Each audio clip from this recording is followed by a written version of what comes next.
Hello. Today we're going to talk about Paulo Freire's Pedagogy of the Oppressed, Chapter 1. This is going to be an interactive podcast with AI. Welcome to the deep dive. Today we're taking on a really foundational philosophy, one that's pretty disruptive. It really is. We're diving into some key excerpts from the text that basically demands we restructure how we even think about power, about oppression, and what it means to be human. And our mission for this deep dive is to get past just the dynamics of domination. What's really key here is the pedagogy, the specific method of learning and teaching you need for authentic, lasting freedom. So we're not just analyzing the problem, we're looking at how you build change from the ground up. Exactly, and it all starts from this central philosophical point, which is that humanization is our ultimate calling. The text calls it our ontological vocation. Oh, our listeners got something to share. Let's hear it. What is the ontology and how is it applied to this pedagogy of the oppressed? That is a phenomenal question. Thank you for jumping in. Okay, let's unpack this. Ontology is the nature of a social phenomenon. Ontology, in simple terms, is the study of being. It asks, what does it mean to exist? Right, and here's where it gets really interesting in this context. The text. And ontology has two major viewpoints.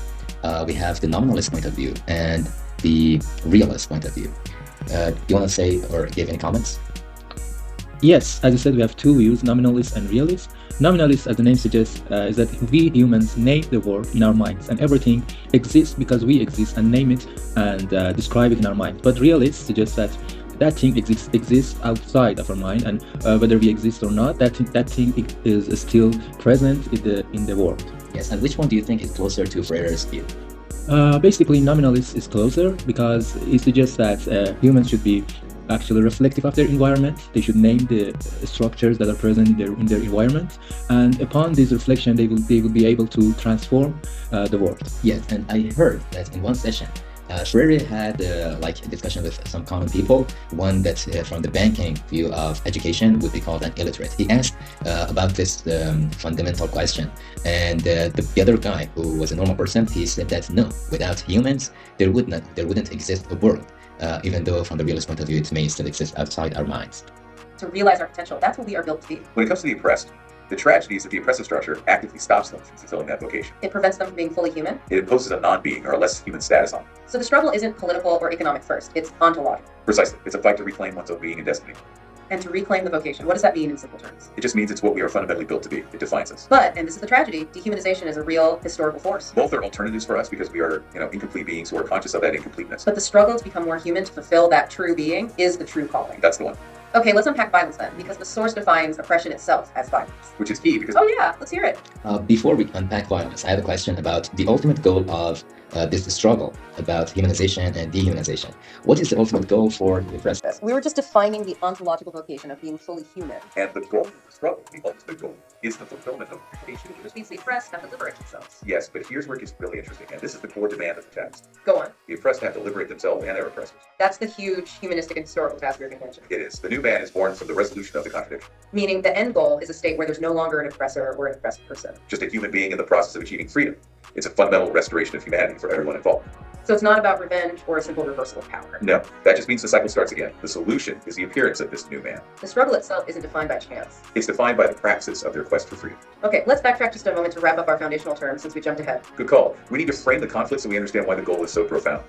The word vocation means it's what we are fundamentally built to be. It defines us. But, and this is the tragedy, dehumanization is a real historical force. Both are alternatives for us because we are incomplete beings who are conscious of that incompleteness. The struggle to become more human is the true calling. Okay, let's unpack violence then, because the source defines oppression itself as violence. That completely flips the script on conflict. It's because oppression fundamentally interferes with a person's ability to fulfill that vocation. It's a structural act of force. And here's the core insight. Violence is never initiated by the oppressed. Never. They are a product of a prior violence, the system of exploitation that put them there. Precisely. It even includes the so-called soft acts of domination, the ones sweetened by false generosity. Okay, and this is why true liberation needs to target the system itself. Absolutely. That struggle we talked about is also about restoring humanity for both sides.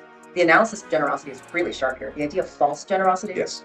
Oppressors often soften their power with charity or paternalism. And what's so insidious about that kind of generosity is that the injustice has to continue for it to even exist. You got it. They need poverty and despair to feed their charity complex. True generosity is the opposite. It's fighting to destroy the causes that nourish that false charity. So that the hands of the oppressed are no longer extended, asking for help. But our hands that work, autonomously. And to understand why that autonomy is so threatening, we have to look inside the mind of the oppressor. It's all rooted in possession. The oppressor's consciousness is, at its core, materialistic. It seems like an existential threat. It's seen as subvert. The question here is that, what is the goal of liberation? As Paulo Freire suggests, the ultimate goal of human being is to kind of liberate himself. So the goal of liberation is that a human being actually reach to that level to self-actualize himself and liberate himself or herself from the oppression. And this liberation causes that human be able to exit from that repetitive loop that oppressors create. They have to break the cycle. Hey, yeah, what's up? Okay, now let's talk about the psychology of the oppressor and the oppressed. Because the psychology is what makes this whole contradiction so tragic. Exactly. We were just talking about how the oppressed I adheres to the oppressor thou. We can dive deeper into that duality that exists within the oppressed person. And we can finish our analysis of the oppressor's psychological drive for possessive consciousness. Okay, let's unpack this oppressor psychology first, since we were just discussing their possessive drive. Here's where it gets really interesting. This materialistic possessive consciousness is connected to a death-affirming drive. That's intense. You mean what Fromm called a necrophilic view? Yes, the goal of that drive is to transform a living, creative person into an inanimate, controllable thing. The ultimate sadistic aim, complete domination. And by reducing others to objects, the oppressors actually suffocate their own being, becoming prisoners of what they own. Okay, we talked about the psychology of oppressors, and we said that they are objectified people and they have a tendency to kind of strangle creativity. But here we want to talk about the psychology of the oppressed people. What are their psychology? Well, the psychology of the oppressed is that they have always been told that they are not good for anything, that they have some sort of lack of capability and competence. So basically, they have self-depreciation. And besides that, there is this fatalism and passivity that has been built into their core. They think that their suffering is the will of God. And moreover, they have this fear of freedom. They cannot liberate themselves because they have this fear of responsibility. Since the oppressors give them some false generosity, they have always been competing for resources.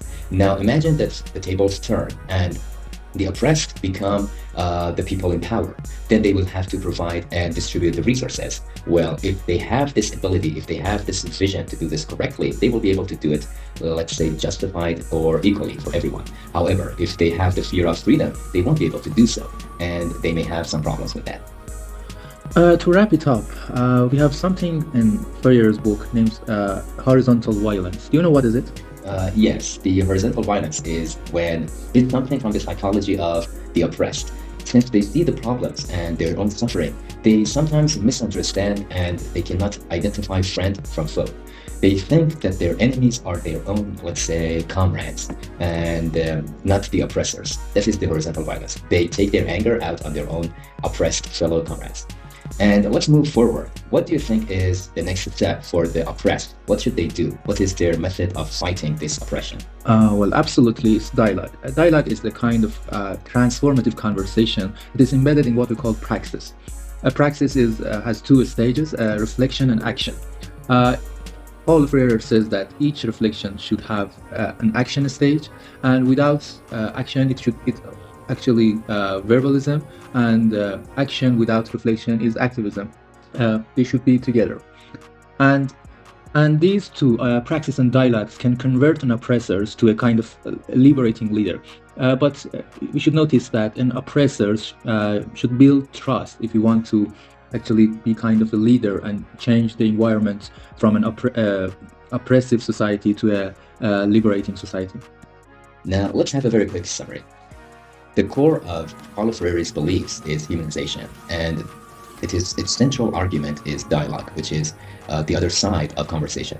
Praxis is somehow the opposite of practice. In practice, we may not have reflection or action, but in praxis, we have both of them, and these will lead to liberation.